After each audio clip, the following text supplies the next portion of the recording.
You know, when you hear the term the watch community, it's easy to picture this one big, unified group of people. But the truth is, it's way more interesting than that.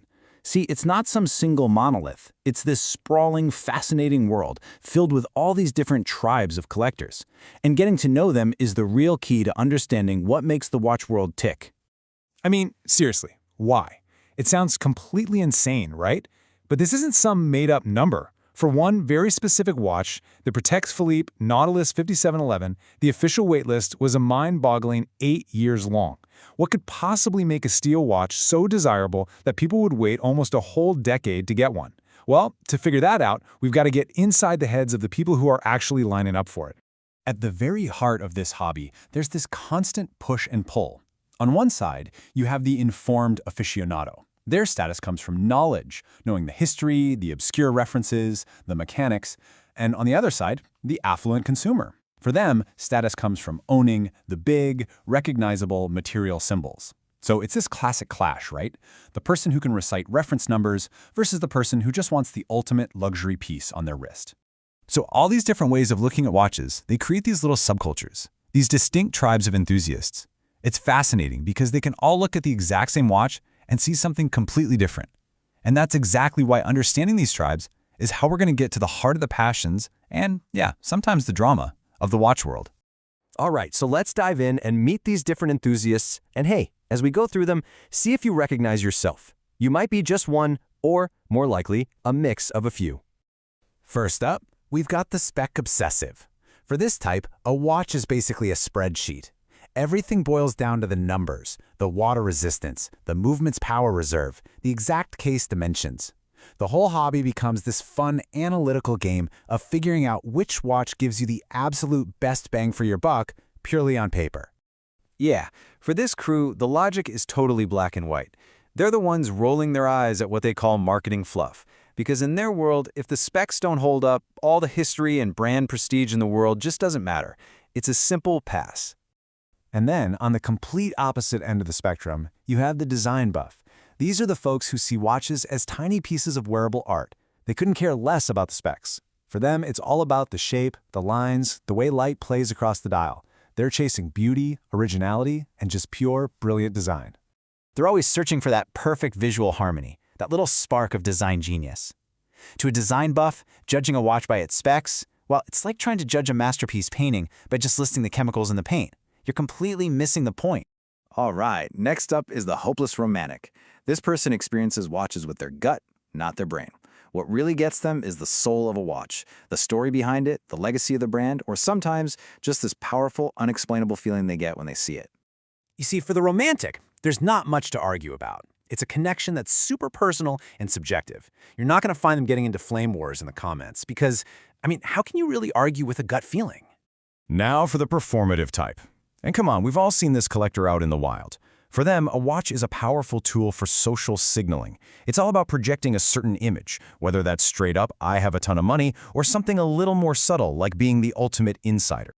And that right there shows you the two flavors of this performative style. It can be about the loud flex, the biggest, flashiest, most expensive piece you can find, or it can be a quiet flex, owning something so rare or obscure that only a true expert would even recognize it.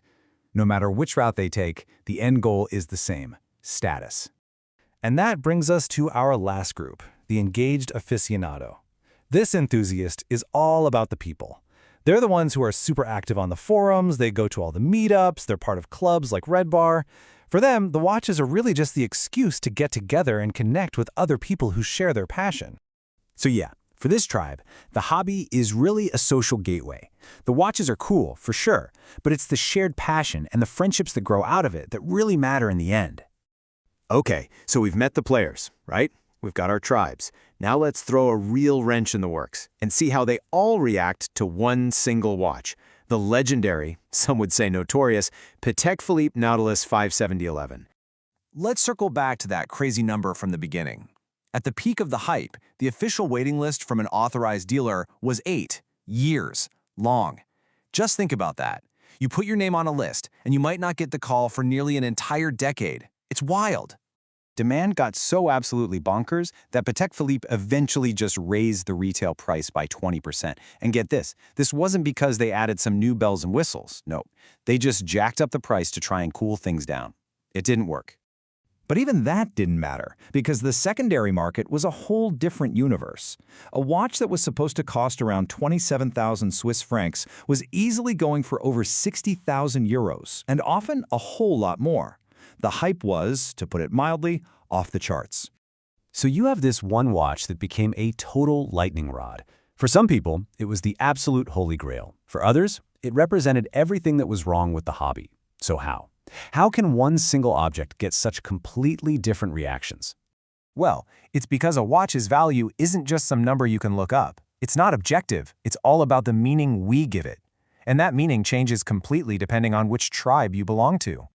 Okay, let's really spell it out. Let's look at the Nautilus through the eyes of our different tribes. The spec obsessive looks at it and is, frankly, unimpressed. They see a so-called sports watch with mediocre water resistance and a movement without a basic hacking seconds feature. But then the design buff comes along and sees a masterpiece, Gerald Genta's iconic design, an absolute work of art. Meanwhile, the hopeless romantic feels the pull of that Patek Philippe legacy, the story of their first ever luxury sports watch. And the performative type?